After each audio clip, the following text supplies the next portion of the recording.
Hey everybody, we're gonna read chapter 9 of Hinds Feet on High Places today. It's called Great Precipice Injury. Sorry, my allergies are giving me problems today. So I'm just gonna go ahead and get started. I hope you can hear me.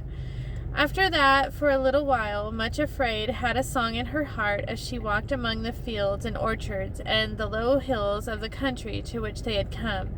It hardly seemed to matter now that sorrow and suffering were still with her, because of the hope leaping up in her heart that soon they would cease to be her companions altogether. For when she came to the mountains again, they had helped her up to the high places, she would need them no longer. Neither did it matter that the path they followed still led southward, twisting among the hills and leading through quiet valleys, because she had the shepherd's own promise that soon it would lead her back to the eastern mountains and to the place of her heart's desire. After a time, the path began sloping upward toward the summits of the hills. One day they suddenly reached the top of the highest of the hills, and just as the sun rose, found themselves on a great plateau. They looked eastward toward the golden sunrise, and much afraid burst into a cry of joy and thankfulness. There, at no great distance on the farther side of the plateau, were the mountains, quite distinct and rising like a great wall, crowned with ramparts and towers and pinnacles, all of which were glowing rose-red and gold in the sunrise. Never, thought she, had she seen anything so beautiful. As the sun rose higher and the glow faded from the sky, she saw that the highest peaks were covered with snow, so white and glittering that her eyes were dazzled with their glory. She was looking at the high places themselves. She was looking at the high places themselves. Best of all, the path they were following here turned eastward and led directly toward the mountains. Much afraid, fell on her knees on the hilltop, bowed her head, and worshipped. It seemed to her that at that moment that all the pain and postponement, all the sorrows and trials of the long journey she had made, were as nothing compared to the glory which shone before her. It seemed to her, too, that even her companions were smiling with her. When she had worshipped and rejoiced, she rose to her feet, and all three started to cross the plateau. It was amazing how quickly they went, for the path was flat and comparatively smooth, and before they could have believed it possible, they found themselves approaching the mountains and were among the slopes and boulders at their very feet. As they approached, much afraid, could not help being struck by the steepness of those slopes, and the nearer they drew, the more like impassable walls the mountains appeared to become.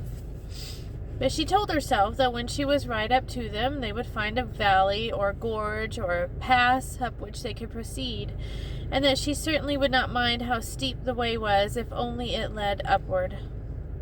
In the late afternoon, they did come to the top of the lower slopes and to the very foot of the mountains. The path they were following led them right up to the foot of an impassable precipice, and there stopped dead. Much afraid stood still and stared. The more she looked, the more stunned she felt. Then she began to tremble and shake all over, for the whole mountain range before her, as far as she could see to the left and right, rose up in broken walls of rock so high that it made her giddy when she put her head back and tried to look up to the top. The cliffs completely blocked the way before her, yet the path ran right up to them, then stopped. There was no sign of a track in any other direction, and there was no way at all by which the overhanging, terrifying wall of cliff could be ascended. They would have to turn back. Just as this overwhelming realization came to her, suffering caught her hand and pointed to the rocky walls. A hart, followed by a hind, had appeared from among the jumbled rocks around them, and were now actually beginning to ascend the precipice. As the three stood watching, much afraid turned dizzy and faint, for she saw that the hart, which was leading the way, was following what appeared to be a narrow and intensely steep track which went zigzagging across the face of the cliff. In some parts it was only a narrow ledge. In others there appeared to be rough steps, but in certain places she saw that the track apparently broke right off.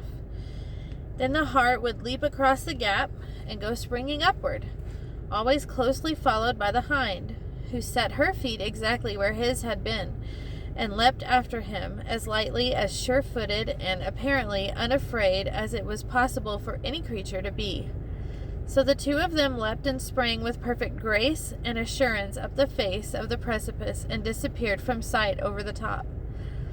Much Afraid covered her face with her hands and sank down on a rock with a horror and dread in her heart such as she had never felt before.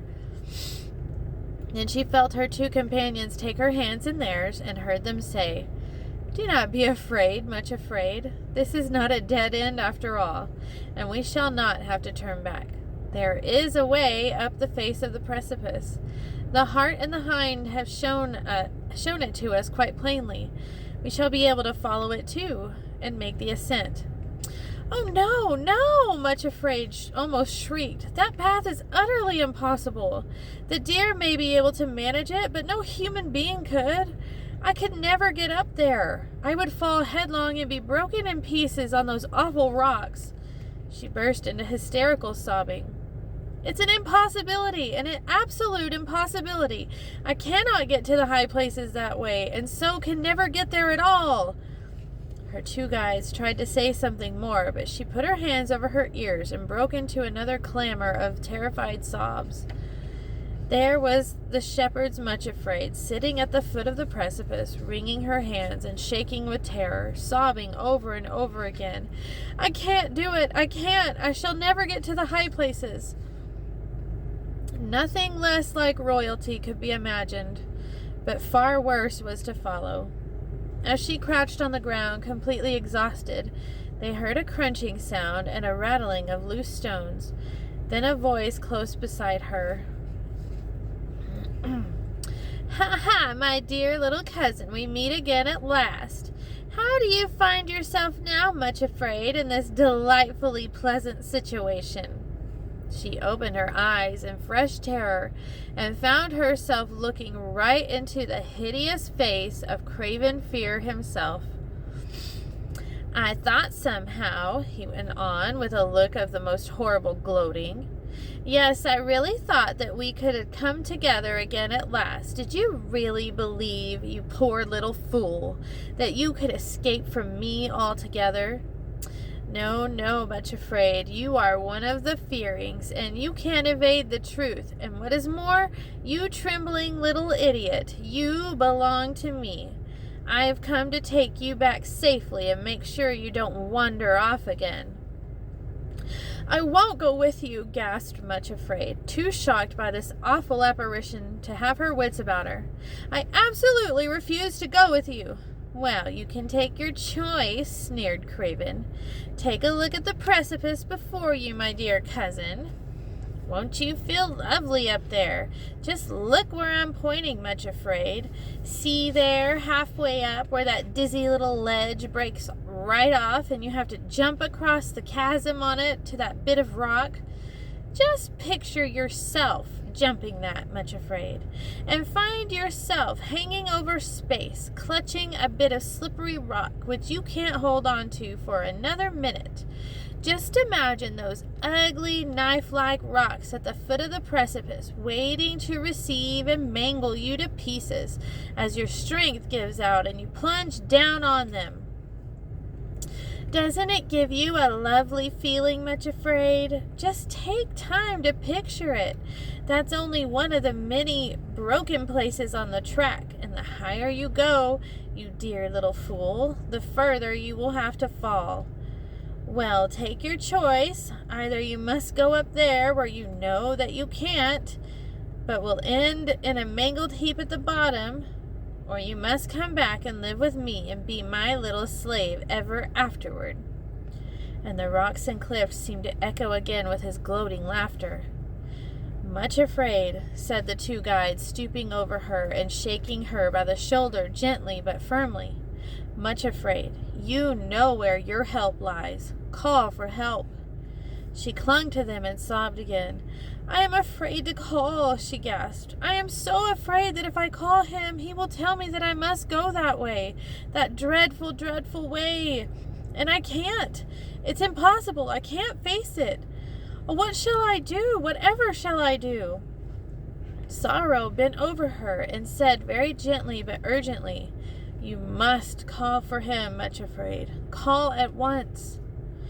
If I call him, shuddered Much Afraid through chattering teeth, he will tell me to build an altar, and I can't. This time I can't. Craven Fear laughed triumphantly and took a step toward her, but her two companions put themselves between him and his victim. Then Suffering looked at Sorrow, who nodded back. In answer to the nod, Suffering took a small but very sharp knife which hung at her girdle, and bent over the crouching figure, pricked her. Much Afraid cried out in anguish, and then, in utter despair at finding herself helpless in the presence of all three, in utter despair at finding herself helpless in the presence of all three, did which she ought to have done the moment the path brought them to the foot of the precipice. Though now she felt too ashamed to do it, she did so because she was forced by her extremity. She cried out, "O Lord, I am oppressed. Undertake for me. My fears have taken hold upon me, and I am ashamed to look up." "Why, Much Afraid," it was the shepherd's voice close beside her. "What is the matter? Be of good cheer, it is I. Be not afraid." He sounded so cheery and full of strength, and moreover without a hint of reproach, that Much Afraid felt as though a strong, exhilarating cordial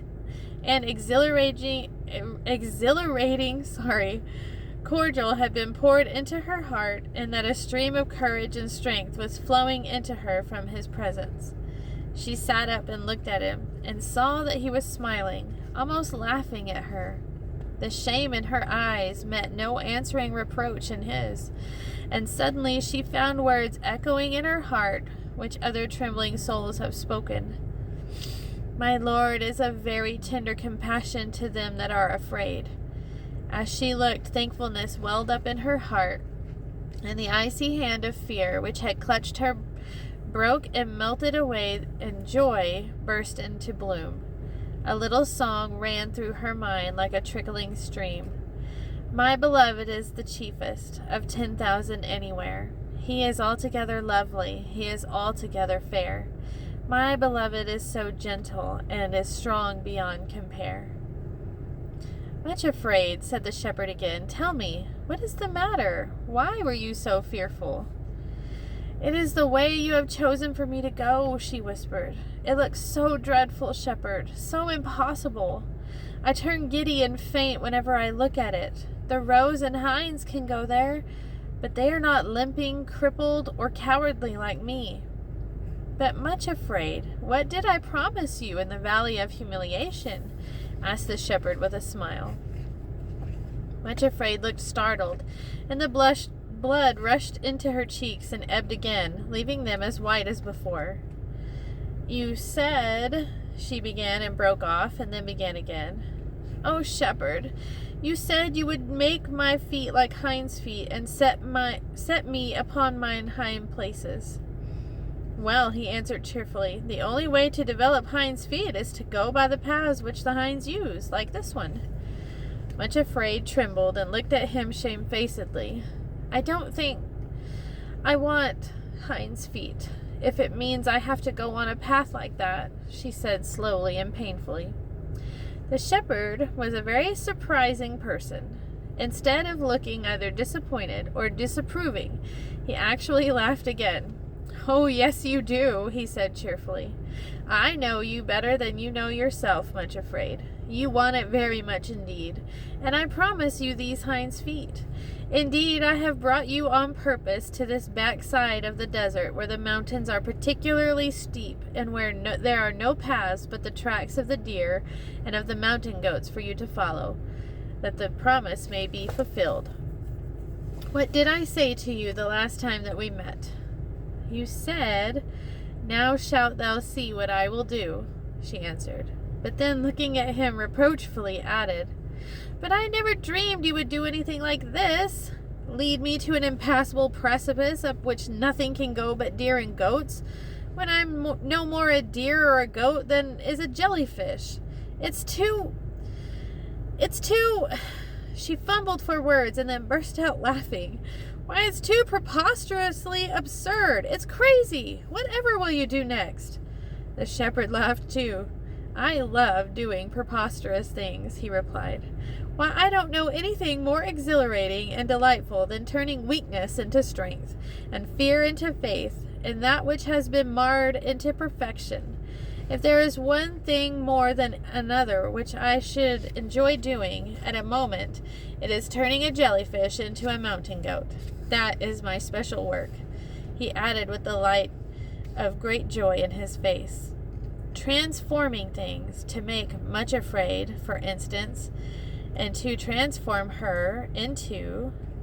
He broke off and then went on laughingly. "Well, we shall see later on what she finds herself transformed into." It was a really extraordinary scene. In the place where just a little while before had been fear and despair, were the shepherd and Much Afraid, sitting on the rocks at the foot of an impassable precipice, laughing together as though the greatest joke in the world. "Come now, little jellyfish," said the shepherd. "Do you believe that I can change you into a mountain goat and get you to the top of the precipice?" "Yes," replied Much Afraid. "Will you let me do it?" "Yes," she answered. "If you want to do such a crazy and preposterous thing, why, certainly you may. Do you believe I will let you be put to shame on the way up?" Much Afraid looked at him and then said something that she had never been willing to say before. "I don't think I mind so very much if you do. Only have your will and way in me, shepherd. Nothing else matters." As she spoke, something lovely happened. A double rainbow appeared above the precipice, arching it completely, so that the zigzag path up which the roe and the doe had gone was framed in the glowing colors. It was such a beautiful and extraordinary sight that Much Afraid gasped with wonder and delight. But there was something else about it which was almost more wonderful. She saw that Sorrow and Suffering, who had drawn aside while the shepherd spoke to her, were standing one at either side of the path, and where the ends of the rainbow touched the earth, one touched Suffering and the other Sorrow. In the shining glory of the rainbow colors, the two veiled figures were so transfigured with beauty that Much Afraid could only look at them for a moment before being dazzled. When she did that which only a short time before had seemed utterly impossible, she knelt down at the foot of the precipice and built an altar and laid on it her will, her dread, and her shrinking. And when the fire had fallen, she found amongst the ashes a larger and rougher-looking stone than any of the others, sharp-edged and dark in color, but otherwise quite ordinary-looking. Then she put it in her purse, and then rose to her feet and waited for the shepherd to show her what to do. In her heart she was hoping that he would accompany her up the dreadful ascent, as he had gone with her down into the desert. But this he did not do. Instead, he led her to the foot of the precipice and said, "Now, Much Afraid, you have really come to the last of the foot of the high places, and a new stage of the journey is to begin. There are new lessons for you to learn. I must tell you that this precipice to which the path has led you is at the foot of Mount Injury. The whole mountain range stretches a long way beyond this in either direction, and everywhere it is as steep or even steeper than here. There are even more terrible precipices on the sides of Mount Reviling and Mount Hate and Mount Persecution, and others besides, but nowhere is it impossible to find a way up to the high places and into the kingdom of love without surmounting at least one of them. This is the one which I have chosen for you to ascend. On the way here, you have been learning the lesson of acceptance with joy, which is the first letter in the alphabet of love. Now you must learn the B of the alphabet of love. You have come to the foot of Mount Injury, and I hope and expect that on the way up the precipice you will discover what is the next letter of the alphabet, and that you will learn and practice it as you have the A of love. Remember, though, that you must now meet injury and surmount it. There is nothing on the way up this terrible-looking precipice, nor indeed anything that you may meet above and beyond it, that can do you the slightest harm, or hurt if you will learn and steadfastly practice the second lesson in the ascent of love. When he had said this, he put his hands upon her with special solemnity and gentleness and blessed her. Then he called her companions, who immediately stepped forward. Next, he took a rope from the crevice in the wall of the rock, and with his own hands roped together the three who were to ascend the precipice. Sorrow was in front, and Suffering behind, with Much Afraid in the middle, so that the two who were so strong and sure-footed went before and after. In this way, even if Much Afraid slipped and fell, they would be able to hold her up and support her by the rope. Lastly, he put his hand to his side, and brought out a little bottle of cordial, which he gave to Much Afraid, telling her to drink a little at once, and to make use of it if she ever felt giddy or faint on the way up. The label on the bottle read, "Spirit of Grace and Comfort." And when Much Afraid had taken a drop or two, she felt so revived and strengthened that she was ready to begin the ascent without any feeling of faintness, although there was still a sensation of dread in her heart.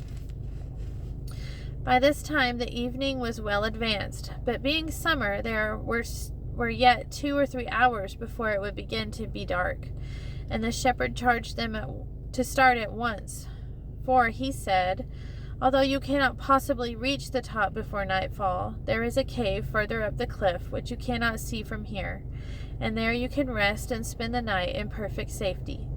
If you stay down here at the foot of the precipice, your enemies will most certainly steal up on you and seek to do you harm. However, they will not follow you up this track, and while you are going up, you will be beyond their reach. Though I doubt not," he added warningly, "that you will meet them again when you have reached the top." With that, he smiled encouragingly upon them, and immediately Sorrow put her foot upon the first step of the narrow little track which zigzagged up the face of the cliff. Much Afraid followed next, and then Suffering, and in a moment or two they were beginning the ascent. Right, that's the end of chapter 9. I think I like, that they put in here that she, in every step or every next hurdle she crosses or is about to cross, she makes a little altar and sacrifices her will over and over and over again. And I was thinking about that the other day, just how we have to do that over and over and over again, because because we're people and we want to do things our way, and we want things to be our way, and we have a plan for our life and this and that, but that's not always what God has planned for us. And so when we sacrifice our will too, we become a little bit more like Jesus, because what he cared about was his Father's will and his Father's plan. And anyway, I was just thinking about that the other day. But that's a good chapter. It's a long one. But anyway, I was just thinking about that. And I guess that's all I had to say about it today. But I'll say just a really quick prayer and then let you go. So, Father, we just thank you so much for this day, and we thank you for showing us who you are through this allegory and how much you love us, Jesus. And that we don't have to be afraid of anything when you're near us, and you're always with us. You left us your Spirit so that you would always be with us. And we thank you for that. And Father, we just ask that you would help us lay down our will when it's hardest, that we would seek to do your will and seek your kingdom first. And I just ask that you would put a blessing on all of the hearers of the story, Father, that you would bless them, that you would be with them, that they would see you in every area of their life, that they would call out for help, for you to come to them and help them. And we just thank you so much for coming for us over and over again. We love you with all of our heart. And it's in Jesus' name we pray. Amen. All right, so we'll do chapter 10 next time, and I hope y'all have a good day. Bye.